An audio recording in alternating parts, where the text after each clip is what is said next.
아버지, 가실까요? 다녀오세요. 당신은 지금 자녀에게 어떤 부모로 기억되고 싶으신가요? 오늘 이야기는 한 아버지의 이야기입니다. 평생을 성실하게 살았습니다. 공무원으로 32년. 아들 하나 잘 키우겠다고 술 한 잔 제대로 마셔본 적 없었습니다. 그런데 늙고 병들자 그 아들이 그를 요양원에 보냈습니다.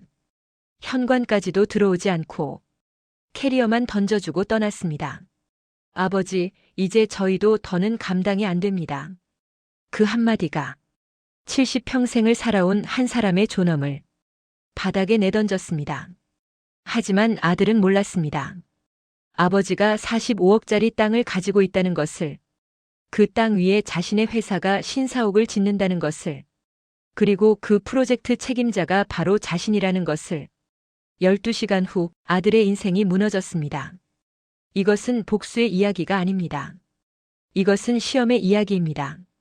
당신이 만약 이 아버지라면 어떻게 하시겠습니까? 당신이 만약 이 아들이라면 어떤 선택을 하시겠습니까? 지금부터 시작합니다. 무료로 눌러주실 수 있는 구독과 좋아요, 여러분의 작은 손길이 제게는 정말 큰 힘이 됩니다. 오늘 이야기 끝까지 들어주시고 마음에 남는 부분이 있으셨다면 댓글로 한 말씀 남겨주세요. 이 이야기를 지금 어디에서 듣고 계신지 댓글로 남겨주시면 한 분 한 분 반갑게 댓글 드리겠습니다. 요양원 정문 앞에서 나는 혼자 서 있었습니다. 캐리어 하나, 약 봉투 하나, 그리고 뒤돌아보지도 않는 내 아들과 며느리의 뒷모습. 그날 아들이 이런 말을 했습니다. 아버지, 이제 저희도 더는 감당이 안 됩니다. 그런데 말입니다. 그 말을 들은 지 딱 12시간 뒤 그 아이 인생이 조용히 완전히 무너졌습니다. 왜냐고요? 지금부터 그 이야기를 해보겠습니다. 2024년 11월 14일 목요일. 날씨는 흐렸습니다. 아침 8시 반. 아들의 승용차 뒷좌석에 앉아있던 나는 창밖을 보고 있었습니다. 도심을 벗어나 교외로 접어들수록 건물은 낮아졌고 나무는 많아졌습니다. 며느리는 조수석에서 휴대폰만 들여다보고 있었고 아들은 내비게이션 안내에 따라 묵묵히 운전만 했습니다. 차 안은 조용했습니다. 라디오도 켜지 않았습니다. 그저 타이어가 아스팔트를 구르는 소리만 들렸습니다. 나는 평생을 성실하게 살았습니다. 공무원으로 32년. 야근, 지방 발령, 명절 반납. 아들 하나 잘 키우겠다고 술 한 잔 제대로 마셔본 적 없었습니다. 아내가 먼저 떠난 뒤에는 더 그랬습니다. 아버지, 제가 모실게요. 아들이 결혼할 때 그렇게 말하더군요. 나는 믿었습니다. 내가 키운 아들이니까요. 하지만 며느리가 들어오고 집이 달라졌습니다. 밥상에 앉아도 내 자리는 없었고 TV 소리 하나 키워도 눈치부터 봐야 했습니다. 처음에는 이해하려고 했습니다. 젊은 부부니까, 프라이버시가 필요하니까. 그렇게 생각하며 최대한 조용히 지냈습니다. 아침에는 일찍 일어나 산책을 나갔고 저녁에는 일찍 방으로 들어갔습니다. 주말에는 도서관에 가거나 복지관에서 시간을 보냈습니다. 그런데도 며느리의 표정은 날이 갈수록 굳어졌습니다. 아버님, 오늘 저녁은 밖에서 드시고 오세요. 아버님, 주말에 친구분들 오시는데 좀 나가 계시면 안 될까요? 아버님, 거실에서 기침 소리가 너무 크세요. 말은 공손했지만 눈빛은 차가웠습니다. 나는 고개를 끄덕이며 알겠다고 했습니다. 아들은 그런 며느리 옆에서 아무 말도 하지 않았습니다. 결정타는 병원비였습니다.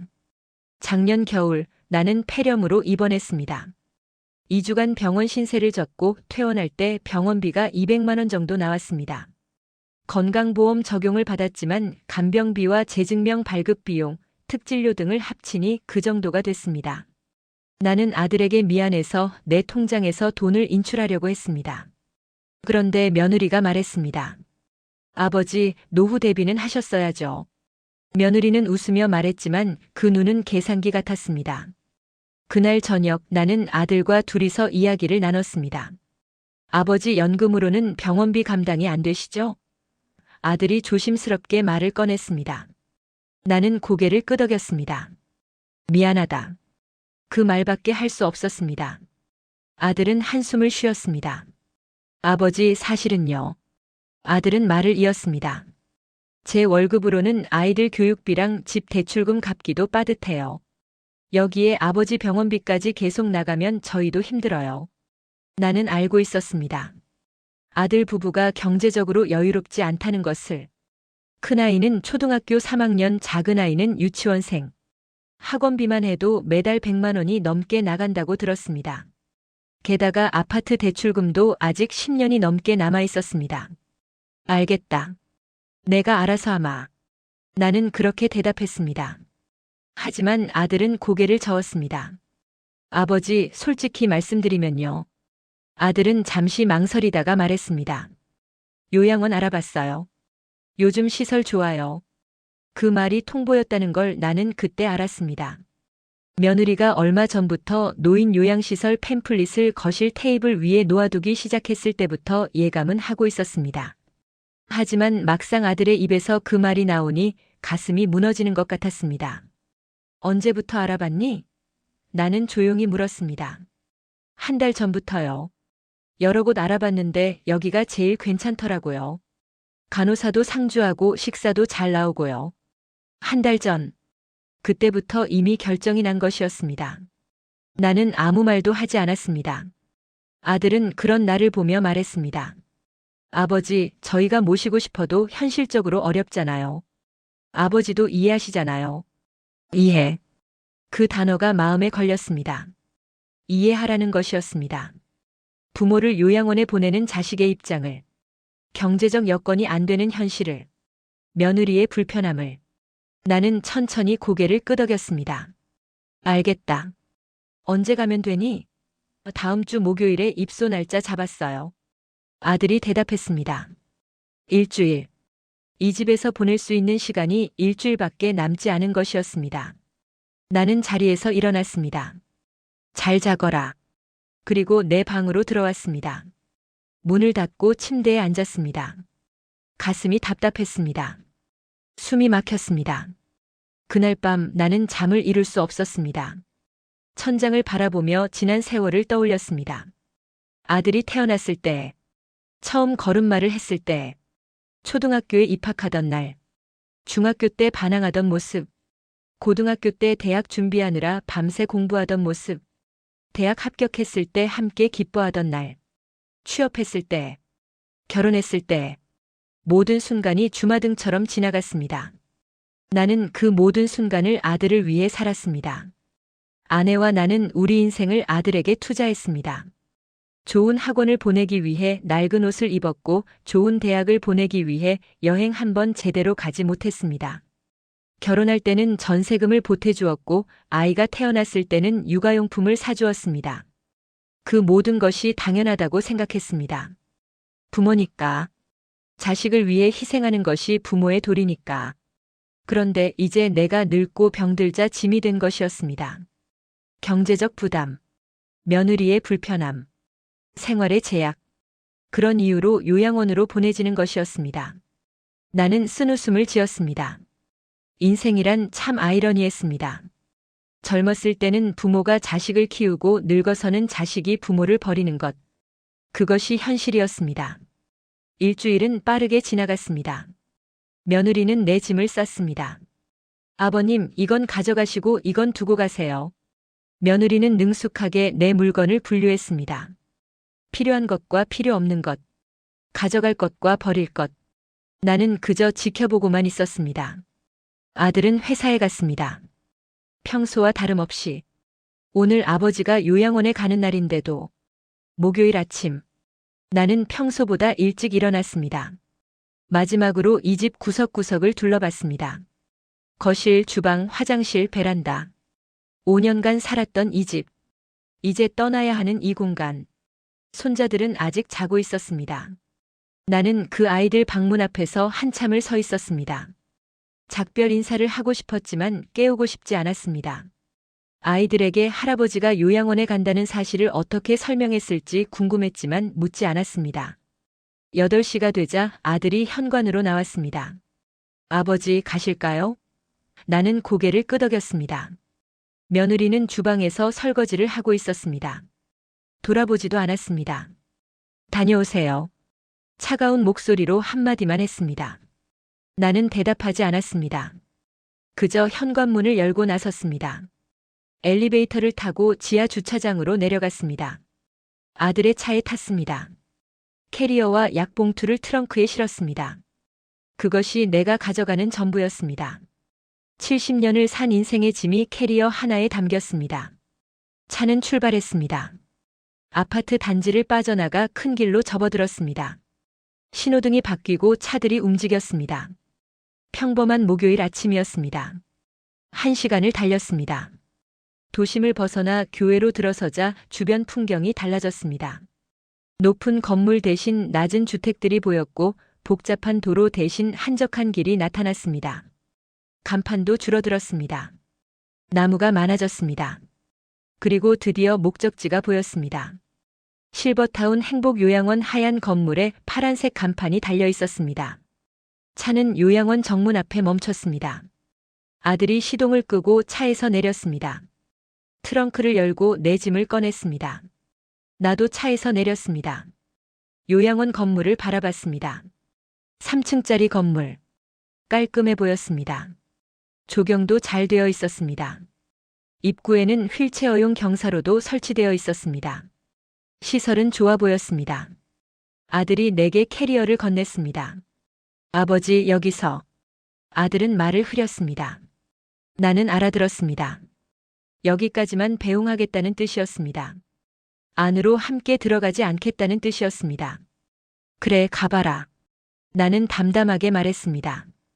아들은 잠시 망설이다가 고개를 숙여 인사했습니다. 죄송합니다, 아버지. 죄송하다. 그 말을 들으니 오히려 마음이 편해졌습니다. 적어도 미안함은 느끼고 있다는 뜻이니까. 나는 아무 대답도 하지 않았습니다. 그저 캐리어를 끌고 요양원 입구 쪽으로 걸어갔습니다. 뒤에서 차 문 닫는 소리가 들렸습니다. 시동 거는 소리가 들렸습니다. 차가 출발하는 소리가 들렸습니다. 나는 뒤돌아보지 않았습니다. 요양원 정문 앞에서 나는 혼자 서 있었습니다. 캐리어 하나, 약봉투 하나. 그것이 전부였습니다. 70평생을 살아온 인생의 무게가 이토록 가벼웠습니다. 하늘을 올려다봤습니다. 구름이 잔뜩 끼어 있었습니다. 비가 올 것 같았습니다. 바람이 차가웠습니다. 11월이었습니다. 겨울이 다가오고 있었습니다. 나는 휴대폰을 꺼내 시간을 확인했습니다. 오전 9시 30분. 아직 입소 수속 시간까지 30분이 남아 있었습니다. 나는 요양원 입구 옆 벤치에 앉았습니다.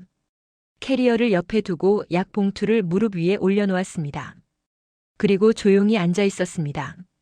사람들이 지나갔습니다. 요양원 직원들, 면회 온 가족들, 산책 나온 노인들. 그들은 나를 보지 않았습니다. 나는 그저 그곳에 있는 또 하나의 노인일 뿐이었습니다. 그때 문득 생각이 들었습니다. 정말로 이대로 끝일까? 아들에게 버림받고 요양원에서 여생을 보내는 것이 내 인생의 마지막일까? 아니었습니다. 사실 나는 아무 말도 하지 않았습니다. 그들이 모르게 이미 준비를 끝내고 있었기 때문입니다. 나는 겉으로 보기엔 연금 받는 노인이었지만 실제로는 한 가지를 숨기고 있었습니다. 그것이 무엇인지는 아직 말할 수 없습니다. 다만 이것만은 확실합니다. 오늘 이 요양원 정문 앞에서 시작될 이야기는 아들이 생각하는 것과는 전혀 다른 방향으로 흘러갈 것입니다. 12시간 뒤 아들의 인생이 조용히 완전히 무너질 것입니다. 그리고 그것은 우연이 아닙니다. 계획된 것입니다. 내가 계획한 것입니다. 30년 전으로 돌아가 보겠습니다. 1994년 봄. 나는 41살이었습니다. 시청 도시계획과 주무관으로 일하고 있었습니다. 아들은 초등학교 2학년이었고 아내는 집에서 아이를 돌보고 있었습니다. 우리는 작은 빌라에서 살았습니다. 월급은 넉넉하지 않았지만 그럭저럭 살만했습니다. 그해 4월 시청에서 큰 프로젝트가 발표되었습니다. 도심 외곽 낙후 지역 재개발 사업. 공장지대와 판자촌이 섞여 있던 그 지역을 신도시로 만든다는 계획이었습니다. 나는 그 프로젝트 실무진에 배정되었습니다. 서류 작업과 주민 설명회 준비가 주된 업무였습니다. 특별할 것 없는 평범한 행정 업무였습니다. 5월 어느 날 설명회가 열렸습니다. 재개발 예정 지역 주민들이 모였습니다. 100명 정도 되었습니다. 대부분 나이 든 분들이었습니다. 그분들은 평생 그곳에서 살아온 사람들이었습니다. 재개발이 되면 보상금을 받고 이주해야 했습니다. 설명회장은 술렁였습니다. 보상금이 얼마나 나오나요? 이사 비용은 주나요? 언제까지 나가야 하나요? 질문이 쏟아졌습니다. 과장이 앞에 나가 설명했습니다. 보상 기준, 이주 일정, 재정착 지원 방안. 하지만 주민들은 만족하지 못했습니다. 그 돈으로 어디 가서 살라는 거예요? 우리 같은 늙은이들은 어떻게 하라고요? 항의가 이어졌습니다. 나는 옆에서 회의록을 작성하고 있었습니다. 그저 직무를 수행할 뿐이었습니다. 설명회가 끝난 후 한 노인이 내게 다가왔습니다. 60대 후반쯤 되어 보였습니다. 허리가 굽어 있었고 손은 거칠었습니다. 젊은 양반. 노인이 나를 불렀습니다. 예, 말씀하세요. 나는 공손하게 대답했습니다. 이거 정말 진행되는 거요? 노인이 물었습니다. 예, 이미 시의회를 통과했습니다. 그럼 우린 다 쫓겨나는 거네요. 노인은 쓸쓸하게 웃었습니다. 나는 대답하지 못했습니다. 사실이었으니까요. 나는 저기서 50년을 살았소. 노인이 창밖을 가리키며 말했습니다. 처음엔 판잣집이었소. 손수 벽돌 쌓아서 집 지었소.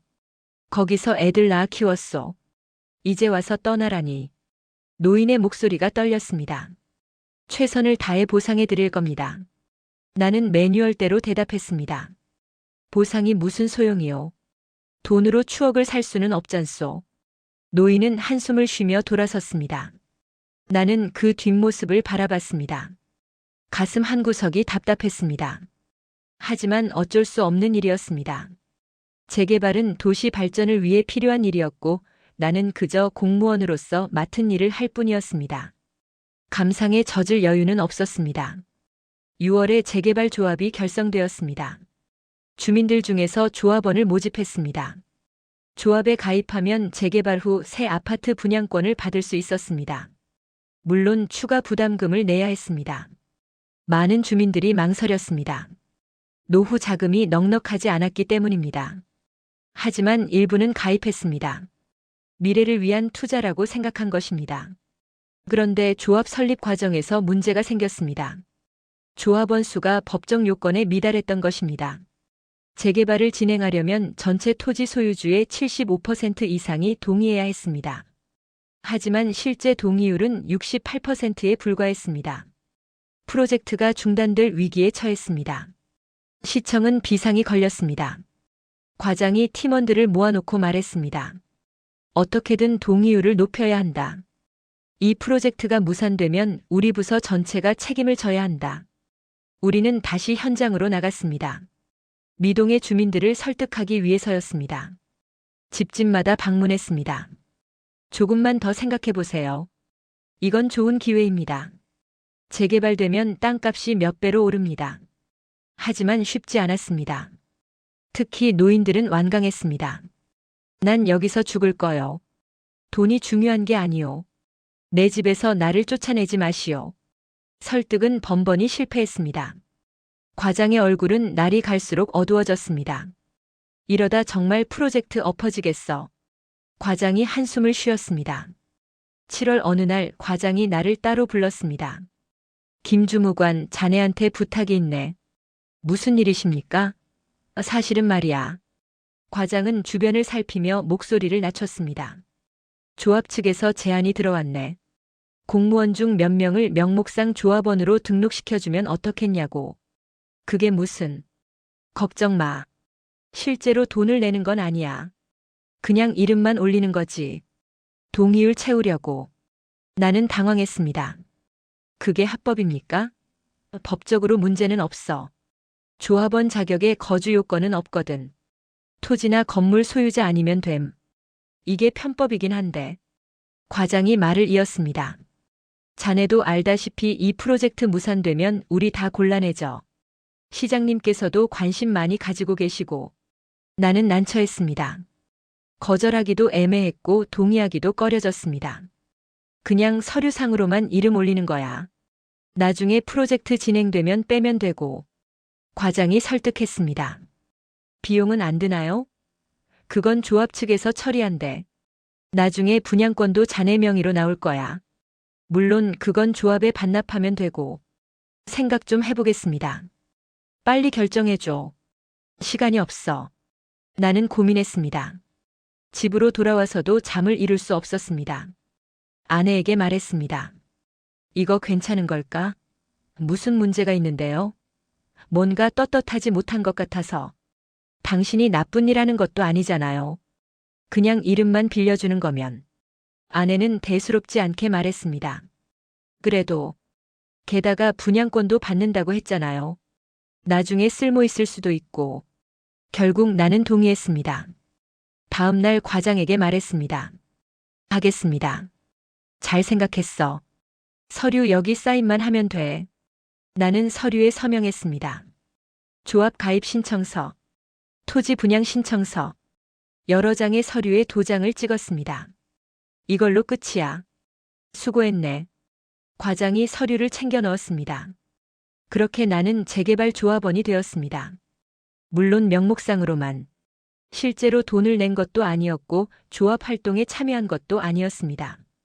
그저 이름만 올라간 것이었습니다. 그것이 어떤 의미를 갖게 될지 그때는 몰랐습니다. 8월에 동의율이 78%로 올라갔습니다. 법정 요건을 충족한 것입니다. 재개발 사업이 정식으로 승인되었습니다. 시청에서는 축하 분위기였습니다. 고생들 많았어. 과장이 우리를 격려했습니다. 나는 안도했습니다. 일단 넘어간 것 같았습니다. 9월부터 본격적인 공사가 시작되었습니다. 주민들이 하나둘 이주하기 시작했습니다. 빈집이 늘어났습니다. 오래된 집들이 철거되었습니다. 불도저가 들어왔습니다. 30년, 40년, 50년을 견딘 집들이 하루아침에 무너졌습니다. 먼지가 날렸습니다. 소음이 울렸습니다. 그곳은 공사장이 되었습니다. 나는 가끔 현장을 지나쳤습니다. 업무상 필요해서였습니다. 무너진 집터를 보며 생각했습니다. 여기서 누군가 태어났을 것입니다. 자라고 결혼하고 아이를 낳았을 것입니다. 기쁨도 슬픔도 있었을 것입니다. 그 모든 것이 흔적도 없이 사라졌습니다. 개발이라는 이름으로 10월에 조합에서 연락이 왔습니다. 토지 배분 추첨이 있습니다. 참석해 주십시오. 나는 당황했습니다. 추첨이라니. 과장에게 물었습니다. 토지 배분이 뭡니까? 아, 재개발 완료 후에 새로 조성되는 상업용지 배분하는 거야. 조합원들한테 추첨으로 나눠주지. 제가 왜 참석해야 합니까? 자네 이름으로 등록되어 있잖아. 형식적으로라도 가야지. 추첨일에 나는 조합 사무실로 갔습니다. 조합원 100여 명이 모여 있었습니다. 대부분 처음 보는 얼굴들이었습니다. 실제 이 지역에 살던 사람들이었습니다. 나는 뒤쪽에 조용히 앉았습니다. 추첨이 시작되었습니다. 1번 구역 박모 씨, 2번 구역 이모 씨, 한 명씩 호명되었습니다. 당첨된 사람들은 환호했습니다. 15번 구역 김모 씨, 내 이름이 불렸습니다. 나는 영문도 모른 채 앞으로 나갔습니다. 축하드립니다. 15번 구역 당첨되셨습니다. 사회자가 악수를 청했습니다. 박수가 터졌습니다. 나는 어리둥절했습니다. 무슨 일인지 몰랐습니다. 토지 배분도를 받았습니다. 15번이라고 표시되어 있었습니다. 위치를 보니 재개발 지역 한가운데였습니다. 조합 사무실을 나와 과장에게 전화했습니다. 제가 15번 구역에 당첨됐다는데요. 그래? 잘 됐네. 이게 무슨 의미입니까? 말 그대로야. 자네 명의로 토지가 배분된 거지. 그런데 이거 어떻게 합니까? 일단 그대로 두게. 나중에 조합이랑 정리하면 돼. 과장은 태연했습니다. 나는 불안했습니다. 뭔가 잘못된 것 같았습니다. 하지만 어떻게 할 도리가 없었습니다. 이미 추첨이 끝났고 내 이름으로 등록되었습니다. 과장은 걱정 말라고 했습니다. 시간 지나면 다 해결돼. 나는 그 말을 믿기로 했습니다. 그해 겨울 나는 지방으로 발령이 났습니다. 청주시청 건설과 갑작스러운 인사였습니다. 과장에게 물었습니다. 왜 제가 발령 나는 겁니까? 위에서 결정한 거야. 나도 잘 모르겠네. 석연치 않았지만 어쩔 수 없었습니다. 공무원의 숙명이었습니다. 청주로 이사했습니다. 아들은 전학을 갔습니다. 아내는 낯선 환경에 적응해야 했습니다. 우리는 새로운 생활을 시작했습니다. 재개발 조합 일은 까맣게 잊고 지냈습니다. 15번 구역 토지도 잊었습니다. 어차피 명목상의 것이라고 생각했습니다. 언젠가 정리되겠거니 했습니다. 5년이 지났습니다. 1999년. 나는 청주에서 계속 근무하고 있었습니다. 어느 날 등기소에서 우편물이 왔습니다. 토지 등기부등본. 펼쳐보니 내 이름이 적혀 있었습니다. 소유주 김모. 집원 서울시 동대문구 신설동 15번지. 면적 150평. 나는 놀랐습니다. 여전히 내 명의로 남아 있었던 것입니다. 아내에게 보여줬습니다. 이건 뭐예요? 옛날에 조합 가입했던 거 기억나? 아, 그거요? 그게 아직도 내 이름으로 되어 있네. 그럼 이 땅이 당신 거예요? 글쎄 그런 것 같은데. 나는 혼란스러웠습니다. 청주시청 법무팀에 문의했습니다. 이거 어떻게 된 겁니까? 등기부에 이름이 올라 있으면 법적으로는 소유주십니다. 하지만 돈을 낸 적이 없는데요. 그건 등기와 별개 문제입니다. 증여를 받으셨거나 다른 방식으로 취득하신 게 아닐까요? 변호사는 차분하게 설명했습니다. 확인해 볼 방법이 있습니까? 원래 조합에 문의해 보세요. 취득 경위를 확인하셔야 합니다. 서울조합에 전화했습니다. 하지만 연결이 되지 않았습니다. 번호가 바뀌었다는 안내만 나왔습니다. 인터넷으로 검색했습니다. 재개발 조합은 이미 해산되어 있었습니다. 사업이 완료되고 정산이 끝나면 조합은 자동으로 해체됩니다. 연락할 방법이 없었습니다. 나는 고민했습니다. 어떻게 해야 할까? 직접 서울에 가봐야 하나? 하지만 청주에서 서울까지 왕복하려면 시간과 비용이 들었습니다. 게다가 확인한다고 해서 뭐가 달라질까? 일단 두고 보기로 했습니다. 혹시라도 문제가 생기면 그때 가서 처리하자고 생각했습니다. 그렇게 또 시간이 흘렀습니다. 10년, 15년, 20년. 나는 청주에서 정년을 맞았습니다. 2012년. 32년의 공직 생활이 끝났습니다. 퇴직금을 받았습니다. 연금이 나왔습니다. 아들은 대학을 졸업하고 서울에서 취직했습니다. 우리는 다시 서울로 올라왔습니다. 아들 곁에서 살고 싶었습니다. 서울에 정착하고 얼마 후였습니다. 구청에서 재산세 고지서가 날아왔습니다. 신설동 15번지 토지에 대한 세금. 나는 그제야 깨달았습니다. 그 땅이 여전히 내 명의였다는 것을. 20년 동안 세금을 한 번도 낸 적이 없었습니다. 연체료가 쌓여 있었습니다. 당황해서 구청에 갔습니다. 이거 어떻게 된 겁니까? 재산세 미납 내역입니다. 지금까지 한 번도 납부 기록이 없으시네요. 몰랐습니다. 고지서를 받은 적이 없어서. 주소 변경을 안 하셔서 우편물이 반송되었던 것 같습니다. 담당 공무원이 설명했습니다. 얼마나 밀렸습니까? 원금하고 가산금 합쳐서 800만 원 정도 됩니다. 나는 한숨이 나왔습니다. 800만 원. 적지 않은 금액이었습니다. 분할 납부 가능합니까? 네, 신청하시면 됩니다. 나는 분할 납부 신청을 했습니다. 매달 50만 원씩 내기로 했습니다. 집으로 돌아와 아내와 상의했습니다. 그 땅 팔면 안 될까요? 그러게. 한번 알아봐야겠어. 나는 부동산에 갔습니다. 신설동 15번지 토지 시세가 어떻게 됩니까? 중개인이 컴퓨터를 뒤져봤습니다. 여기 상업지역이네요. 평당 3천만 원 정도 합니다. 뭐라고요? 150평이면 대략 45억 정도 되겠네요. 나는 믿을 수 없었습니다. 45억. 내 이름으로 된 땅이 45억이라니. 확실합니까? 네, 이 지역은 최근 몇 년 사이에 땅값이 많이 올랐어요. 대기업 본사들이 들어서면서요. 중개인이 설명했습니다. 나는 어지러웠습니다. 20년 동안 내 명의로 되어 있던 땅. 그 가치가 45억. 집으로 달려왔습니다. 여보, 아내를 불렀습니다.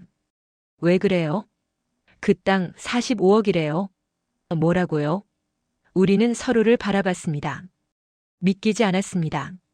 평생 월급쟁이로 살아온 우리에게 45억은 상상할 수 없는 금액이었습니다. 정말요? 부동산에서 직접 확인했어요. 하지만 기쁨도 잠시 의문이 들었습니다. 그런데 이게 정말 우리 거예요? 아내가 물었습니다. 등기부에 내 이름이 있다니까. 하지만 당신이 돈 낸 적 없잖아요. 그게 그렇긴 한데. 나는 말을 흐렸습니다. 찝찝했습니다. 뭔가 잘못된 것 같았습니다. 변호사를 찾아갔습니다. 상황을 설명했습니다. 이게 법적으로 문제 없습니까? 변호사는 등기부등본을 검토했습니다. 취득 시효를 주장할 수 있을 것 같습니다. 취득 시효요? 20년간 평온하게 공연하게 점유했다면 소유권을 주장할 수 있습니다. 점유라는 게 등기부에 이름이 올라 있고 세금 고지서를 받으셨다면 법적 점유로 볼 수 있습니다. 그럼 진짜 제 땅이 되는 겁니까? 엄밀히 말하면 이미 당신 땅입니다. 다만 원소유자나 조합 측에서 이의를 제기할 수는 있겠죠. 그럼 어떻게 됩니까? 20년이 지났으면 소멸시효에 걸릴 가능성이 높습니다. 걱정 안 하셔도 될 것 같습니다. 나는 혼란스러웠습니다.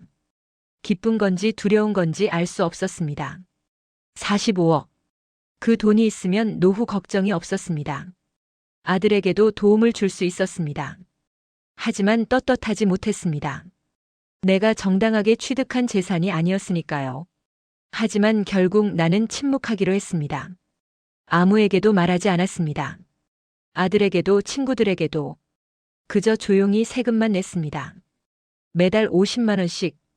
그렇게 2년이 지나 체납액을 모두 갚았습니다. 그리고 지금 2024년 요양원 앞 벤치에 앉아있는 나. 캐리어 하나, 약 봉투 하나를 든 나. 아들은 모릅니다. 아버지가 45억짜리 땅을 가지고 있다는 것을, 그 땅 위에 곧 대기업 신사옥이 들어선다는 것을, 그리고 그 승인권을 쥐고 있는 사람이 바로 아들 자신이라는 것을. 12시간 뒤 모든 것이 밝혀질 것입니다. 나는 시계를 봤습니다. 오전 9시 40분. 곧 입소 수속 시간이었습니다. 나는 천천히 일어났습니다. 캐리어를 끌고 요양원 안으로 들어갔습니다. 계획이 시작되었습니다. 로비는 깨끗했습니다. 하얀 벽, 밝은 조명, 부드러운 소파. 한쪽에는 화분이 놓여 있었고 다른 쪽에는 TV가 켜져 있었습니다. 간호사 몇 명이 오가고 있었고 휠체어를 탄 노인 한 분이 창가에 앉아 밖을 바라보고 있었습니다. 평화로운 풍경이었습니다. 어서 오십시오. 안내 데스크에 앉아있던 젊은 여직원이 밝게 웃으며 인사했습니다. 입소 예약하신 분이신가요? 네, 김영수입니다. 아, 네. 확인했습니다. 잠시만 기다려주세요. 여직원이 서류를 꺼냈습니다. 여기 서명해 주시고요. 신분증하고 보험증 제출해 주시면 됩니다. 나는 가방에서 지갑을 꺼냈습니다. 신분증과 건강보험증을 내밀었습니다. 여직원이 복사를 했습니다. 서류에 서명했습니다. 입소 동의서, 개인정보 활용 동의서, 비용 납부 동의서.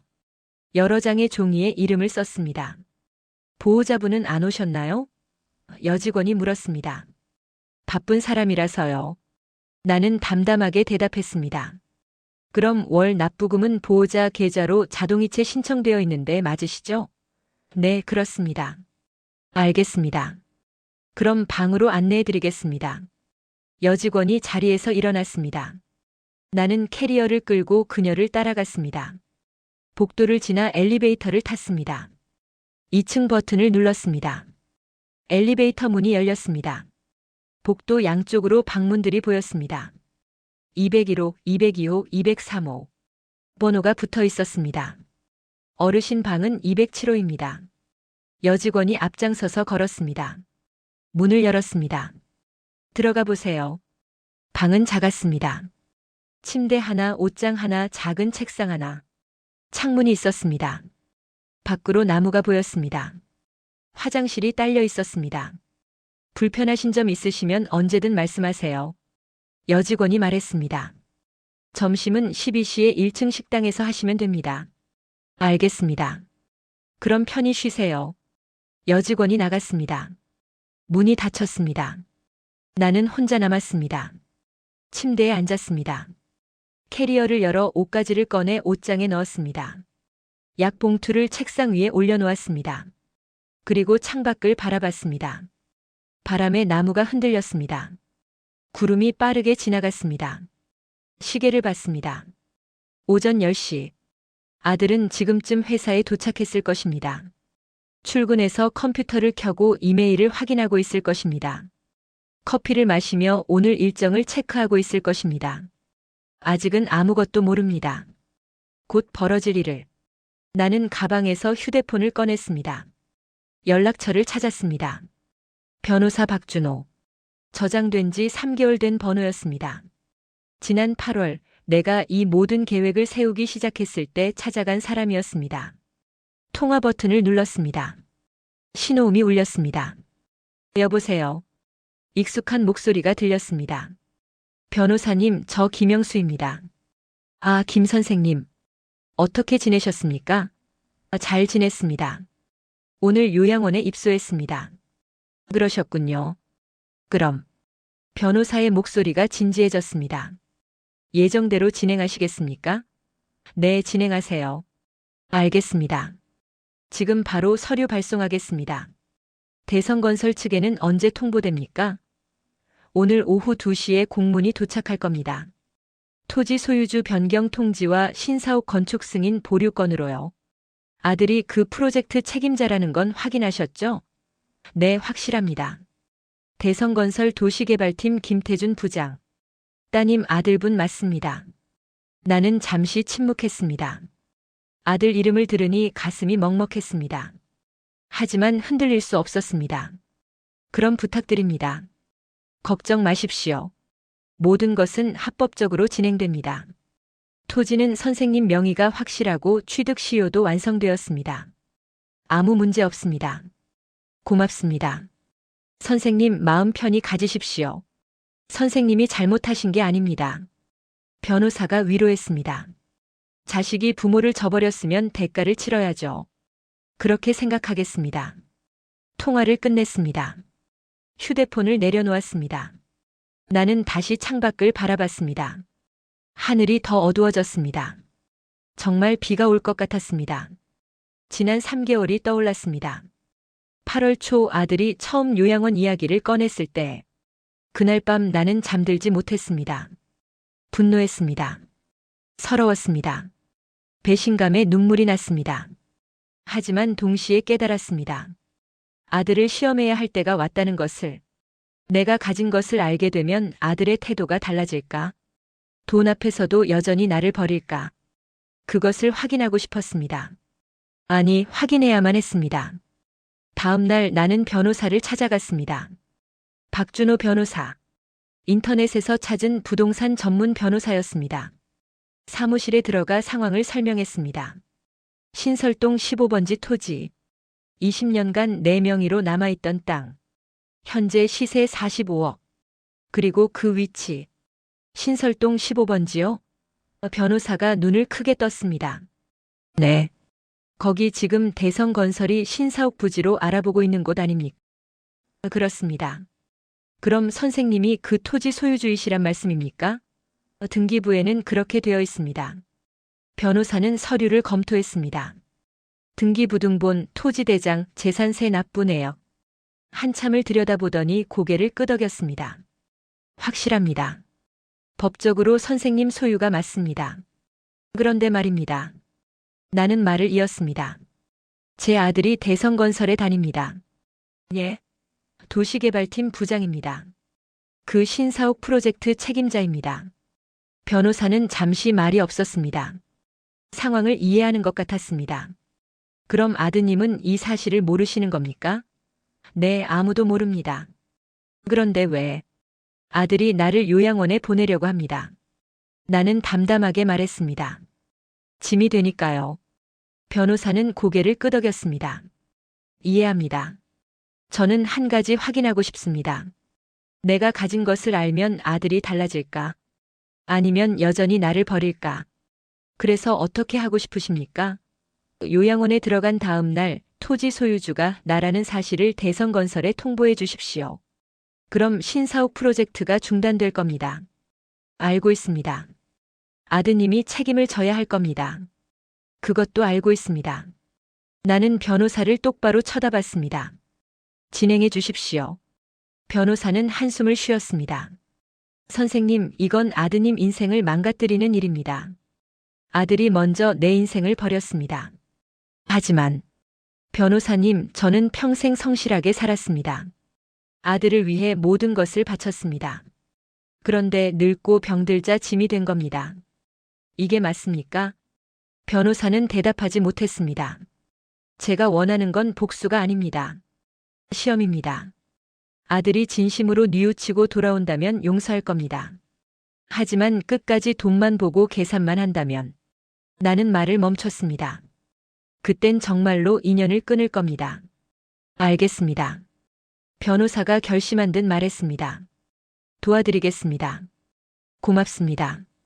하지만 한 가지만 약속해 주십시오. 무엇입니까? 나중에 후회하지 마십시오. 한번 시작하면 되돌릴 수 없습니다. 후회하지 않겠습니다. 나는 단호하게 말했습니다. 그날 변호사 사무실을 나오며 마음을 굳혔습니다. 아들을 시험하기로, 부모의 사랑을 저울질한 대가를 치르게 하기로, 그것이 옳은 일인지 확신할 수 없었습니다. 하지만 해야만 했습니다. 그 후 석 달 동안 준비했습니다. 변호사는 토지 소유권 확인 소송을 제기했습니다. 형식적인 절차였습니다. 이에 제기자가 없었으므로 순조롭게 진행되었습니다. 법원은 내 소유권을 인정했습니다. 판결문이 나왔습니다. 신설동 15번지 토지 소유주 김영수. 법적으로 완벽했습니다. 동시에 대성건설의 신사옥 프로젝트를 추적했습니다. 변호사가 알아본 바로는 프로젝트가 막바지 단계였습니다. 토지 매입이 거의 완료되었고 건축 설계가 끝났고 시공사 선정도 마쳤습니다.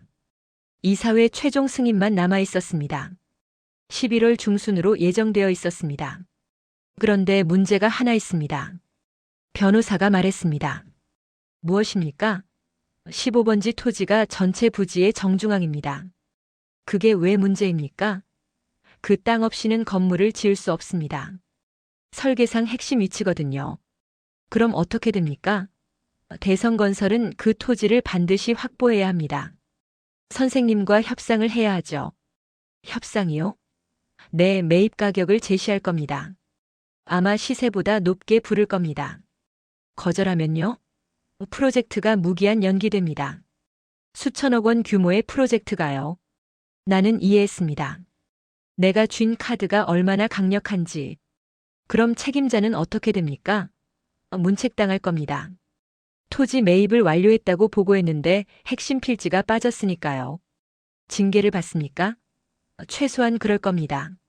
심하면 해고될 수도 있습니다. 아들이군요. 네, 따님 아드님이 그 책임을 지게 됩니다. 변호사가 조심스럽게 말했습니다. 정말 진행하시겠습니까? 진행하세요. 나는 흔들리지 않았습니다. 아들이 먼저 나를 버렸습니다. 이제 내 차례입니다. 그리고 오늘 11월 14일 요양원에 입소한 날 모든 준비가 끝났습니다. 변호사에게 최종 지시를 내렸습니다. 오후 2시에 대성건설에 공문을 보내라고. 토지 소유주 확인 및 건축 승인 보류 요청. 그것이 시작이었습니다. 나는 시계를 다시 봤습니다. 오전 11시. 3시간 남았습니다. 아들은 아직 모릅니다. 점심을 먹을 것입니다. 동료들과 이야기할 것입니다. 오후 회의 준비를 할 것입니다. 평범한 목요일이라고 생각할 것입니다. 하지만 2시가 되면 모든 것이 바뀔 것입니다. 문득 마음이 흔들렸습니다. 정말 이래도 되는 걸까? 아들을 이렇게까지 몰아붙여야 하나? 하지만 머릿속에 어제 아침 장면이 떠올랐습니다. 며느리가 설거지하며 차갑게 말했던 모습. 아들이 뒤돌아보지도 않고 차를 몰고 갔던 모습. 나를 요양원 문 앞에 혼자 두고 떠났던 모습. 아버지, 이제 저희도 더는 감당이 안 됩니다. 그 말이 다시 들렸습니다. 귓가에 맴돌았습니다. 가슴에 비수처럼 박혔습니다. 감당이 안 된다. 나는 짐이었습니다. 경제적 부담이었습니다. 불편함이었습니다. 버려야 할 존재였습니다. 나는 고개를 저었습니다. 흔들리지 말자. 이것은 정당한 일이다. 아들이 스스로 선택한 결과다. 부모를 저버린 자식은 대가를 치러야 한다. 나는 그렇게 스스로를 다독였습니다. 12시가 되었습니다. 점심시간이었습니다. 방문을 열고 나갔습니다. 복도를 지나 엘리베이터를 탔습니다. 1층으로 내려갔습니다. 식당이 있었습니다. 노인들이 모여 식사를 하고 있었습니다. 나도 줄을 서서 식판을 받았습니다. 밥, 국, 반찬 몇 가지. 자리에 앉았습니다. 맞은편에 할머니 한 분이 앉아 계셨습니다. 새로 오셨어요? 할머니가 물었습니다. 네, 오늘 입소했습니다. 어디 사셨어요? 서울이요. 자식들이 모셔드렸나 봐요? 네. 그렇습니다. 할머니는 씁쓸하게 웃었습니다. 나도 그랬어요.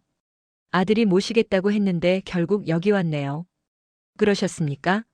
뭐 어쩌겠어요. 요즘 세상이 다 그렇잖아요. 자식들 바쁘고 우리는 늙고. 할머니가 한숨을 쉬었습니다. 나는 밥을 먹었습니다. 맛은 괜찮았습니다. 하지만 입맛이 없었습니다. 억지로 몇 숟가락 떠먹었습니다. 시계를 봤습니다. 12시 30분. 1시간 반 남았습니다. 아들의 회사에서는 지금쯤 점심시간일 것입니다. 식사를 마치고 방으로 돌아왔습니다. 침대에 누웠습니다. 천장을 바라봤습니다. 머릿속이 복잡했습니다. 기대 반 두려움 반. 아들이 어떤 반응을 보일까? 당황할까? 화를 낼까? 아니면 무릎을 꿇을까? 오후 1시. 휴대폰이 울렸습니다. 변호사였습니다. 선생님, 1시간 뒤에 발송됩니다. 알겠습니다. 마음 준비하십시오. 곧 아드님한테서 연락 올 겁니다. 괜찮습니다. 혹시 마음이 바뀌셨으면. 아닙니다. 그대로 진행하세요. 통화를 끊었습니다. 심장이 빨리 뛰었습니다. 손이 떨렸습니다. 하지만 뒤로 물러설 수 없었습니다. 이미 시작되었습니다. 이제 결과를 기다릴 뿐이었습니다. 1시 30분, 1시 40분, 1시 50분. 시간이 천천히 흘렀습니다. 나는 창밖만 바라봤습니다. 하늘에서 빗방울이 떨어지기 시작했습니다. 가늘게, 조용히, 유리창을 타고 흘러내렸습니다. 오후 2시 정각. 어디선가 벼락이 떨어지고 있었습니다. 대성건설 본사, 도시개발팀, 내 아들 김태준의 책상 위로. 그는 아직 모릅니다.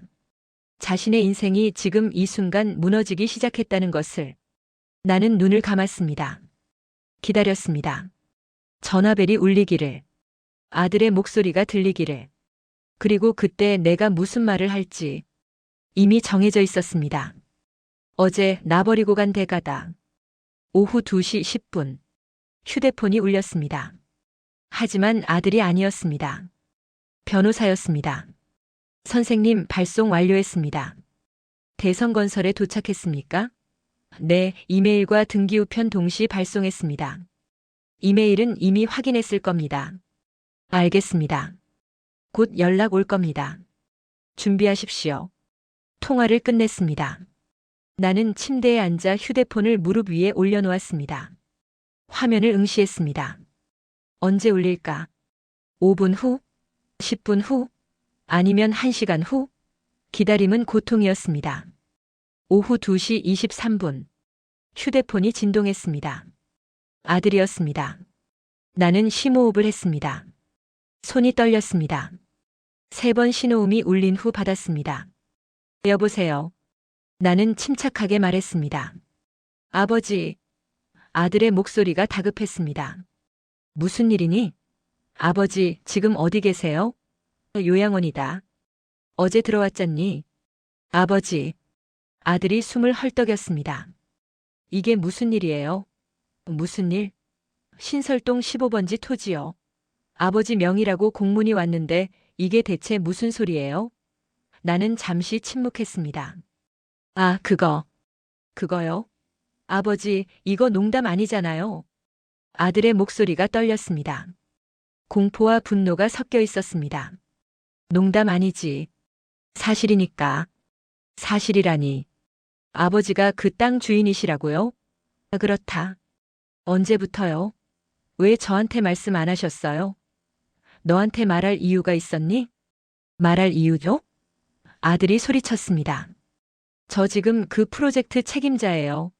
아버지가 그 땅 주인이면 저한테 말씀하셨어야죠. 왜? 나는 차갑게 물었습니다.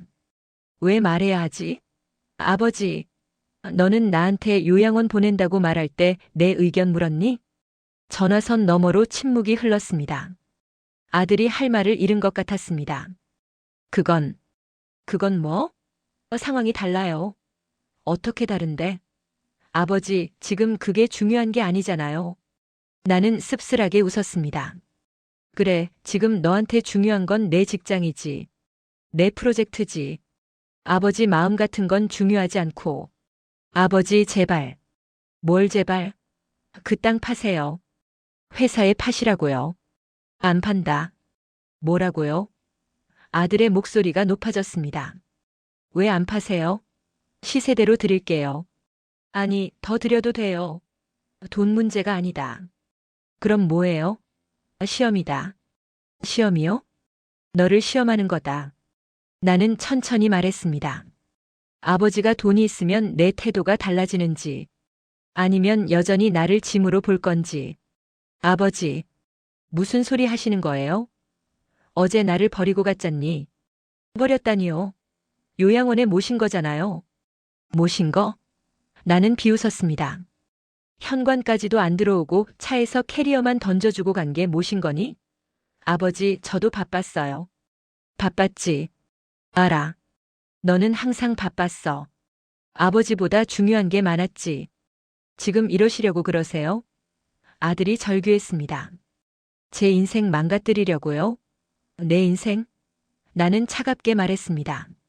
내가 먼저 내 인생을 버렸잖니. 아버지, 좋다.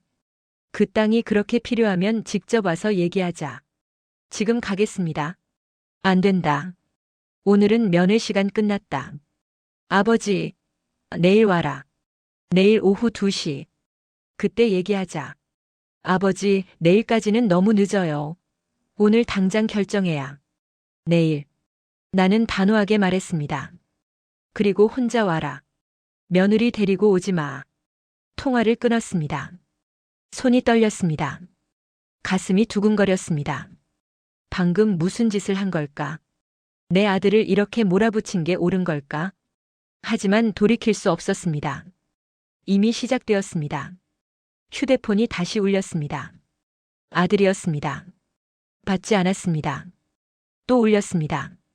받지 않았습니다. 5번, 6번, 7번. 계속 울렸습니다. 나는 휴대폰을 무음으로 바꿨습니다. 화면에 아들 이름이 계속 떴다가 사라졌습니다. 1시간 후 문자가 왔습니다. 아버지, 제발 전화 좀 받으세요. 이거 정말 큰일이에요. 회사에서 난리 났어요. 제발요. 나는 답장하지 않았습니다. 또 문자가 왔습니다. 아버지, 죄송합니다. 제가 잘못했어요. 그러니까 제발 땅 좀 팔아주세요. 나는 읽고 지웠습니다. 오후 4시. 변호사에게서 전화가 왔습니다. 선생님, 대성건설에서 연락 왔습니다. 뭐라고 하던가요? 협상하고 싶다고 합니다. 내일 만나자고요. 거절하세요. 거절합니까? 아들하고만 이야기할 겁니다. 회사 사람 만날 필요 없습니다. 알겠습니다. 그렇게 전달하겠습니다. 아들 쪽에서는 어떤 움직임이 있습니까? 제가 알아본 바로는 변호사가 말을 이었습니다. 오후 3시에 긴급 임원회의가 열렸다고 합니다. 따님, 아드님이 호출되었고요. 회의 결과는요? 정확히는 모르겠지만 프로젝트 전면 재검토 수순인 것 같습니다. 아들은 어떻게 됩니까? 책임 추궁당하고 있을 겁니다. 토지 매입 완료 보고가 거짓이었으니까요. 나는 가슴이 아팠습니다. 하지만 참았습니다. 계속 지켜봐 주십시오. 선생님 정말 괜찮으십니까? 무엇이요? 아드님이 정말 어려운 상황에 처한 것 같습니다. 최악의 경우 해고될 수도. 알고 있습니다. 그래도 괜찮으시냐는 겁니다. 변호사가 조심스럽게 물었습니다. 제 일은 제가 감당합니다. 변호사님은 법적인 부분만 처리해 주십시오. 알겠습니다. 오후 5시, 저녁 식사 시간이었습니다. 하지만 나는 식당에 가지 않았습니다. 배가 고프지 않았습니다. 아니, 먹을 수가 없었습니다. 계속 휴대폰만 들여다봤습니다. 아들에게서 23통의 부재중 전화, 17개의 문자 메시지. 아버지 제발요 회사에서 저 자르려고 해요. 제발 전화 좀 받아주세요. 아버지 정말 죄송해요. 제가 잘못했어요. 다시는 안 그럴게요. 제발 한 번만 봐주세요. 나는 문자를 하나하나 읽었습니다. 아들의 절박함이 느껴졌습니다. 공포가 느껴졌습니다. 후회가 느껴졌습니다. 하지만 진심인지 알 수 없었습니다. 정말로 뉘우치는 건지, 아니면 그냥 위기를 모면하려는 건지. 오후 6시, 며느리에게서 전화가 왔습니다. 처음이었습니다. 받지 않았습니다. 문자가 왔습니다. 아버님 저예요. 태준이가 지금 정말 힘들어해요. 제발 도와주세요. 나는 코웃음 쳤습니다. 도와달라. 어제까지만 해도 나를 짐이라고 했던 사람이. 또 문자가 왔습니다. 제가 잘못했어요. 아버님께 불효했어요. 용서해 주세요. 아이들도 있잖아요. 제발요. 아이들. 내 손주들. 그 아이들 생각을 하니 마음이 약해졌습니다. 하지만 참았습니다. 이건 아들만의 문제가 아니었습니다. 며느리도 그 아이들도 모두 한 가족이었습니다. 오후 7시, 간호사가 방문을 두드렸습니다. 어르신 저녁 드셨어요? 아직입니다. 식사하셔야죠. 가져다 드릴까요? 괜찮습니다. 배가 안 고파서요. 그래도 조금이라도 드셔야. 됐습니다. 나는 짧게 대답했습니다. 간호사가 나갔습니다. 나는 다시 혼자였습니다. 창밖은 어두워졌습니다. 비는 여전히 내렸습니다. 가로등 불빛이 빗줄기를 비췄습니다.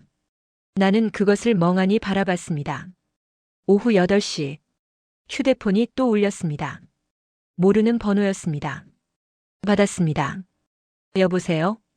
김영수 선생님이십니까? 낯선 남자 목소리였습니다. 누구십니까? 대성건설 전무이사 박종철입니다.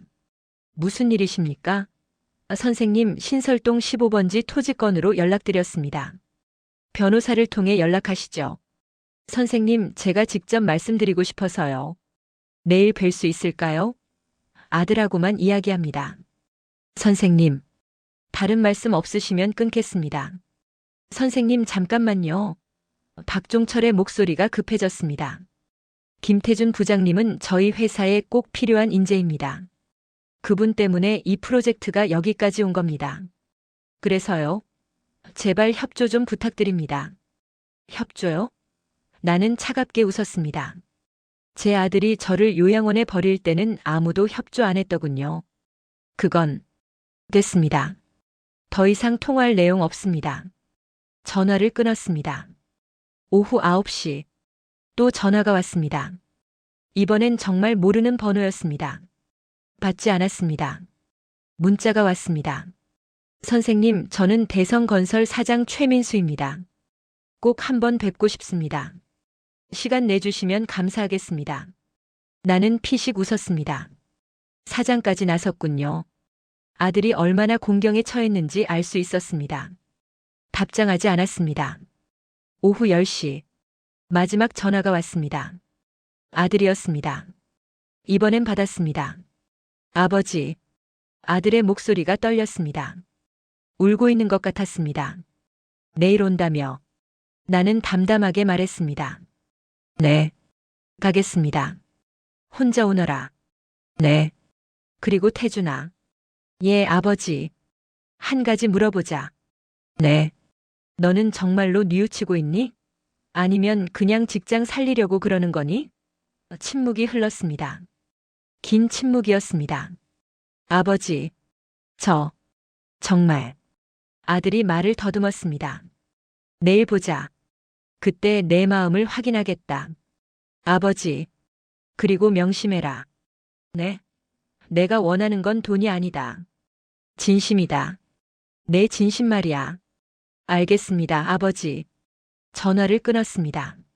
나는 침대에 누웠습니다. 온몸에 힘이 빠졌습니다. 피곤했습니다. 육체적으로도 정신적으로도. 하지만 잠들 수 없었습니다. 머릿속이 복잡했습니다. 내가 지금 하고 있는 일이 옳은가? 아들을 이렇게까지 벼랑 끝으로 몰아야 하는가? 하지만 동시에 생각했습니다. 아들이 먼저 나를 벼랑 끝으로 몰았다고. 요양원이라는 벼랑 끝으로. 자정이 넘었습니다. 11월 15일 금요일이 되었습니다. 내일 아들이 옵니다. 무릎을 꿇을까? 눈물을 흘릴까? 진심으로 용서를 빌까? 아니면 여전히 계산만 할까? 나는 알 수 없었습니다. 하지만 한 가지는 확실했습니다. 내일이 마지막 시험이 될 것이라는 것. 아들이 합격하면 용서할 것입니다. 땅도 팔고 관계도 회복하고 다시 가족이 될 것입니다. 하지만 불합격하면 정말로 끝입니다. 영원히. 나는 눈을 감았습니다. 비는 계속 내렸습니다. 창문을 두드리는 빗소리가 들렸습니다. 마치 누군가 들어오려고 두드리는 것 같았습니다. 하지만 문은 열리지 않았습니다. 나는 혼자였습니다. 새벽 2시. 잠이 들었습니다. 꿈을 꿨습니다. 아들이 어렸을 때 꿈이었습니다. 손을 잡고 공원을 걷던 날, 아이스크림을 사주던 날, 아들이 웃으며 아빠 사랑해라고 말하던 날, 그때는 행복했습니다. 하지만 꿈에서 깨어났을 때 옆에는 아무도 없었습니다. 침대는 차가웠습니다. 방은 조용했습니다. 나는 다시 혼자였습니다. 현실로 돌아온 것입니다. 70살 노인이 요양원 침대에 누워있는 현실로. 창밖을 봤습니다. 아직 어두웠습니다. 하지만 곧 날이 밝을 것입니다. 그리고 오후 2시가 되면 아들이 올 것입니다. 마지막 심판의 시간이 올 것입니다. 나는 준비했습니다. 마음을 굳게 먹었습니다. 아들아, 내일 너는 선택해야 한다. 진심으로 아버지를 사랑하는지, 아니면 그저 돈과 직장만 사랑하는지. 내 선택이 내 운명을 결정할 것이다. 그리고 나는 그 선택을 지켜볼 것이다. 아버지로서 마지막으로. 11월 15일 금요일 아침 6시에 눈을 떴습니다. 잠을 설쳤지만 피곤하지 않았습니다. 오히려 정신이 또렷했습니다. 오늘이 그날이었습니다. 아들과의 마지막 대면. 진실이 드러나는 날. 창밖을 봤습니다. 비는 그쳤습니다. 하늘은 여전히 흐렸지만 빗방울은 없었습니다. 구름 사이로 희미한 빛이 새어나왔습니다. 새로운 날이 밝았습니다. 하지만 누군가에게는 어두운 날이 될 것입니다. 세수를 했습니다. 거울을 봤습니다. 70살 노인의 얼굴이 보였습니다. 주름진 이마, 푹 꺼진 눈, 희끗희끗한 머리. 세월의 흔적이 역력했습니다. 이 얼굴로 평생을 살았습니다. 성실하게, 정직하게, 가족을 위해. 옷을 갈아입었습니다. 가장 단정한 옷을 골랐습니다. 회색 양복 바지에 흰 셔츠. 평소 입지 않던 옷이었습니다. 하지만 오늘은 특별한 날이었습니다. 마지막 심판의 날. 제대로 차려입어야 했습니다. 7시. 식당으로 내려갔습니다. 아침 식사를 했습니다. 죽과 김치, 계란 반찬. 천천히 먹었습니다. 한 숟가락씩 음미하며. 어제는 한 끼도 제대로 먹지 못했지만 오늘은 달랐습니다. 체력을 유지해야 했습니다. 어르신, 오늘 기분 좋아 보이세요. 간호사가 말을 걸었습니다. 그렇습니까? 네, 어제는 안 드시더니 오늘은 잘 드시네요. 오늘은 중요한 날이라서요. 무슨 일 있으세요? 아들이 옵니다. 아, 면회 오시나 봐요? 간호사가 밝게 웃었습니다. 좋으시겠어요? 글쎄요.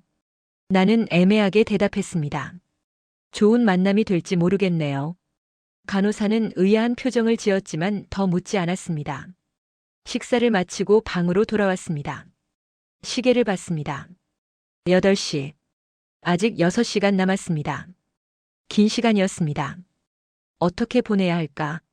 책을 읽을까? TV를 볼까? 산책을 할까? 하지만 집중할 수 없을 것 같았습니다. 침대에 앉아 휴대폰을 꺼냈습니다. 어젯밤 이후로 연락이 없었습니다. 아들도 며느리도 회사 사람들도 조용했습니다. 폭풍 전의 고요 같았습니다. 나는 변호사에게 전화했습니다. 선생님 안녕하십니까? 변호사가 받았습니다. 오늘 상황이 어떻습니까? 대성건설 측에서 계속 연락 오고 있습니다. 협상하고 싶다고요. 거절하셨죠? 네, 선생님 지시대로 아드님과만 대화하신다고 전달했습니다. 회사 분위기는 어떻습니까? 제가 알아본 바로는 변호사가 조심스럽게 말했습니다. 어제 저녁 늦게까지 임원회의가 이어졌다고 합니다. 결론은요? 프로젝트 전면 중단입니다. 토지 문제가 해결될 때까지. 아들은요? 징계위원회에 회부되었습니다. 변호사가 한숨을 쉬었습니다. 토지 매입 보고 누락건으로요. 다음 주에 징계 수위가 결정됩니다. 해고까지 갈 수 있습니까? 가능성이 높습니다. 수천억 원대 프로젝트가 중단되었으니까요. 나는 가슴이 답답했습니다. 하지만 예상한 일이었습니다. 알겠습니다. 선생님 정말 괜찮으십니까? 오늘 아들을 보면 결정하겠습니다. 아드님이 진심으로 뉘우친다면요? 용서할 겁니다. 땅도 팔고 모든 걸 원래대로 돌릴 겁니다. 하지만 그렇지 않다면요? 그땐 나는 잠시 말을 멈췄습니다. 정말로 끝입니다. 알겠습니다. 선생님께서 옳다고 생각하시는 대로 하십시오. 고맙습니다, 변호사님. 통화를 끝냈습니다. 시계를 봤습니다. 9시. 5시간 남았습니다. 나는 창밖을 바라봤습니다. 요양원 정원에 노인들이 나와 있었습니다. 벤치에 앉아 이야기하는 분들, 천천히 걷는 분들, 휠체어에 앉아 햇살을 쬐는 분들. 모두 나처럼 자식들에게 버려진 사람들이었습니다. 10시. 휴대폰이 울렸습니다. 아들이었습니다. 받았습니다. 아버지. 목소리가 지쳐 있었습니다. 무슨 일이니? 오늘. 꼭 가야 하죠? 그래. 몇 시까지 가면 됩니까? 2시라고 했잖니. 아버지. 아들이 망설이다가 말했습니다. 회사에서 징계위원회에 회부됐어요. 알고 있다. 알고 계셨어요? 그럴 거라고 예상했지. 아버지. 목소리가 떨렸습니다. 저 정말 잘릴 수도 있어요. 그래서? 아버지 제발요. 저 아직 애들 키워야 해요. 집 대출도 남았고. 그게 내 문제니? 나는 차갑게 말했습니다. 나도 늙어서 케어받아야 하는데 너희가 요양원에 버렸잖니. 버린 게 아니라. 아니면 뭔데? 모신 거예요. 모셨으면 안까지 들어왔어야지. 현관 밖에 캐리어만 던져주고 가는 게 모시는 거니? 침묵이 흘렀습니다. 할 말 없으면 끊는다. 2시에 보자. 아버지. 뭐? 제발. 제발 저 좀 살려주세요. 아들이 울먹였습니다. 저 정말 죽을 것 같아요. 내가 나를 죽일 뻔했잖니. 예.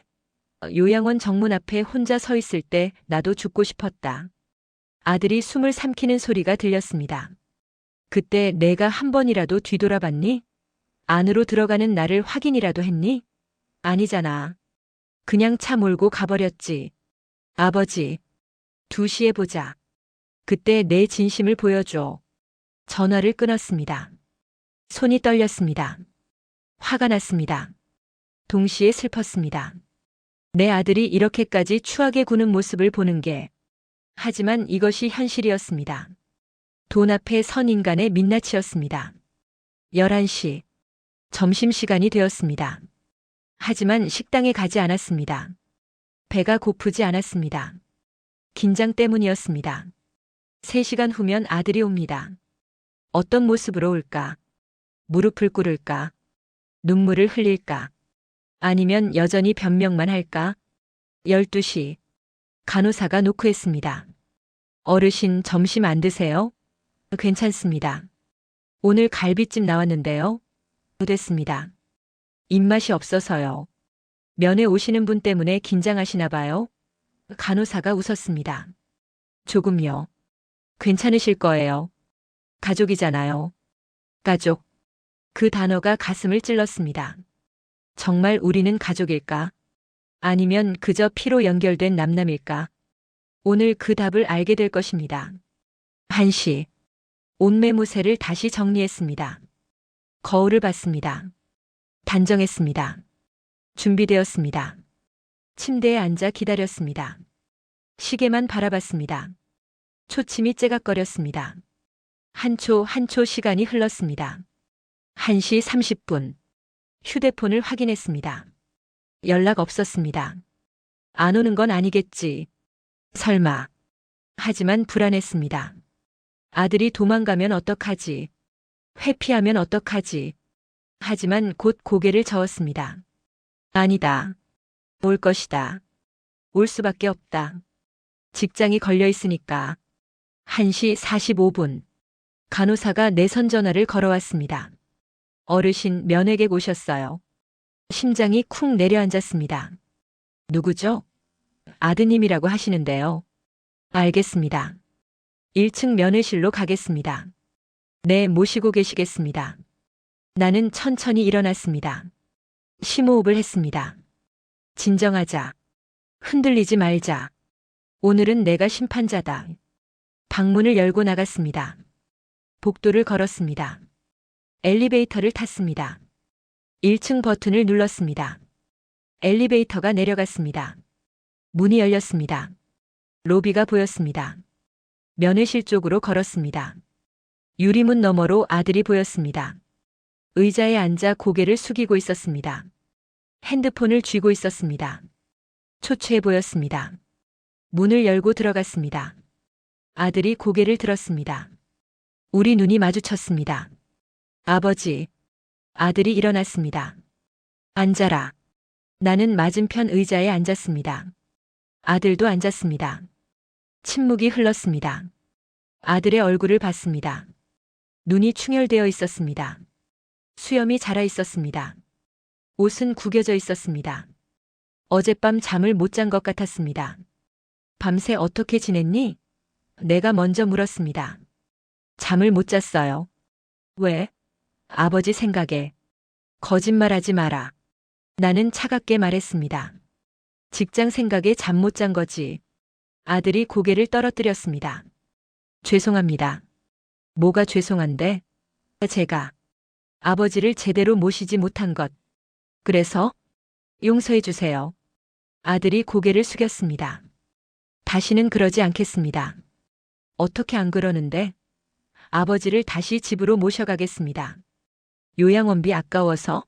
아니요. 진심입니다. 나는 아들을 쳐다봤습니다. 태준아. 내 아버지. 너 지금 진심으로 나한테 사과하는 거니? 아니면 땅 때문에 그러는 거니? 아버지. 솔직하게 대답해라. 아들이 입술을 깨물었습니다. 한참을 망설이더니 말했습니다. 솔직히. 처음엔 땅 때문이었어요. 나는 고개를 끄덕였습니다. 계속해라. 하지만 어젯밤 내내 생각했어요.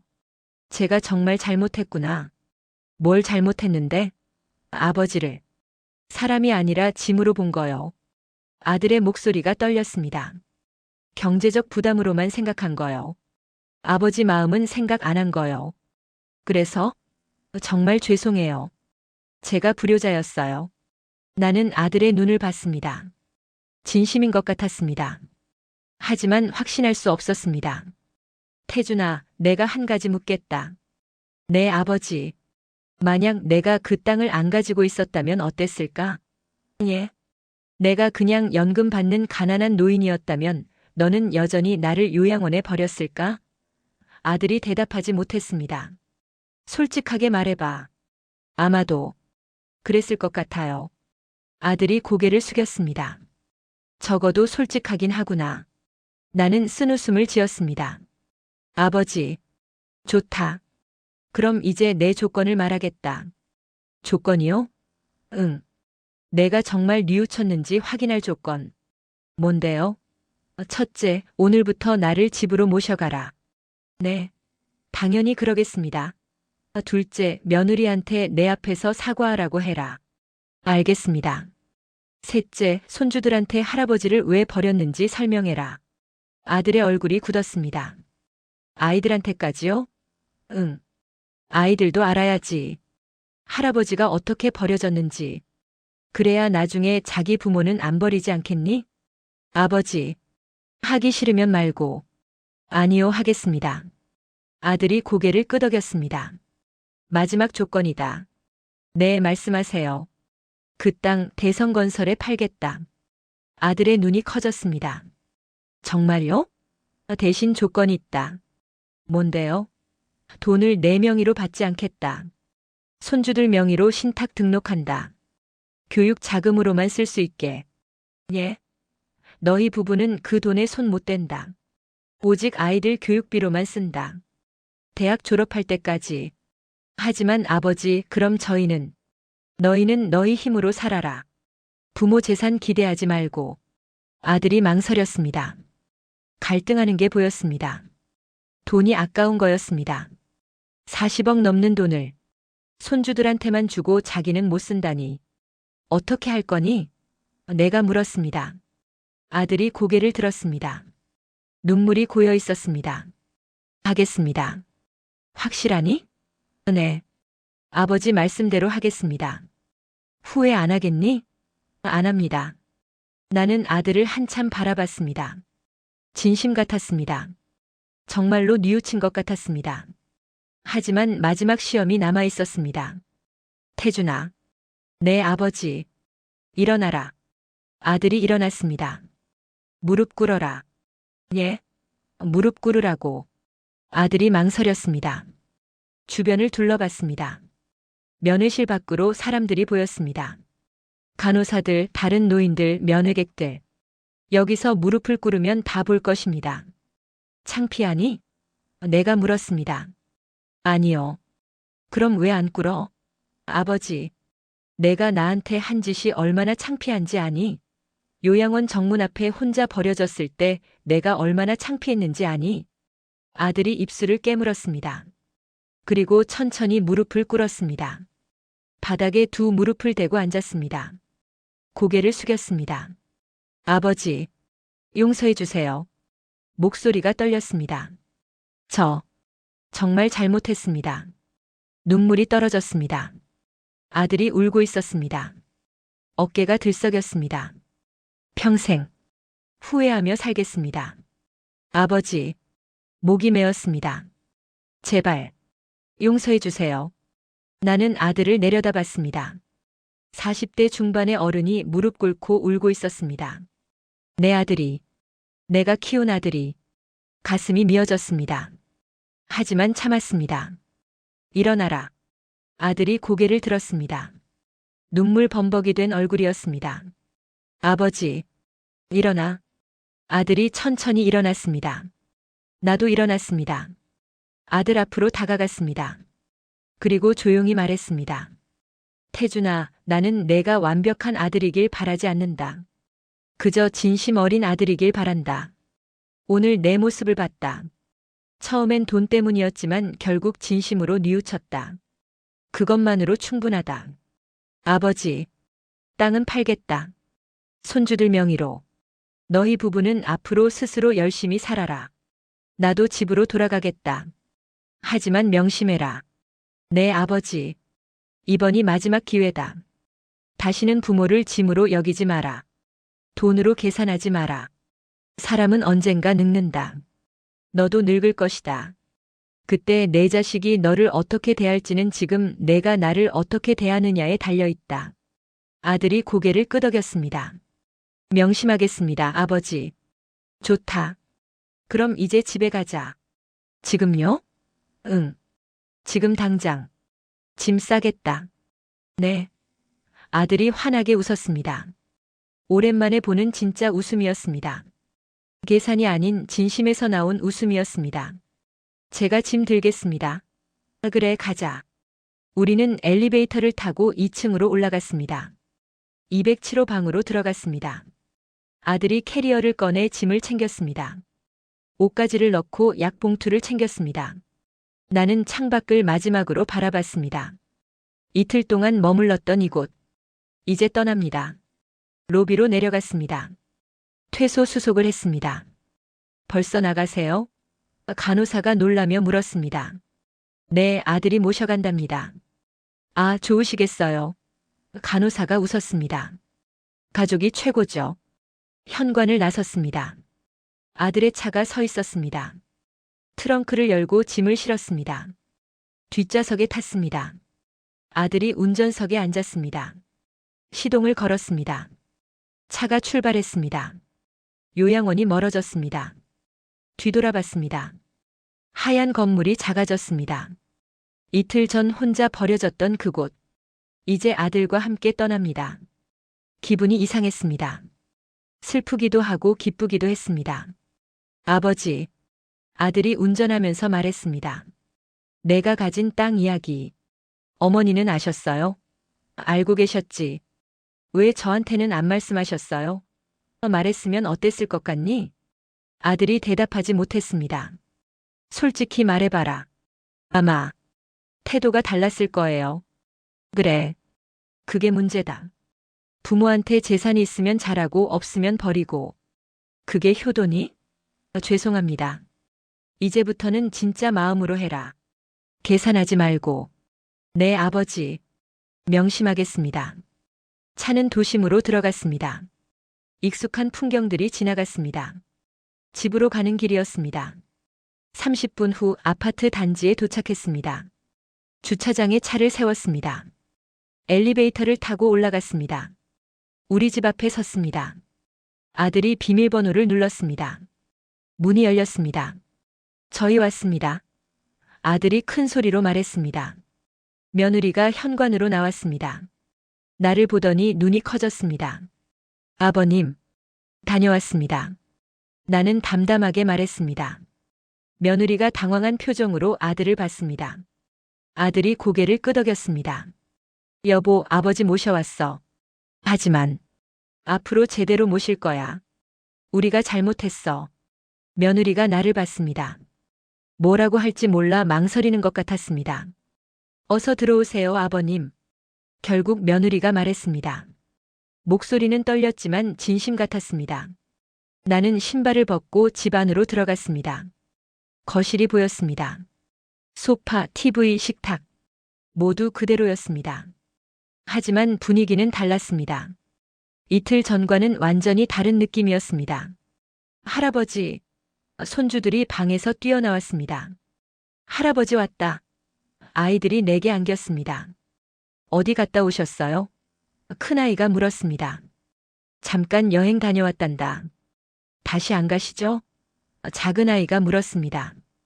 응, 이제 안 간다. 나는 아이들을 안아주었습니다. 할아버지 여기 계실 거야.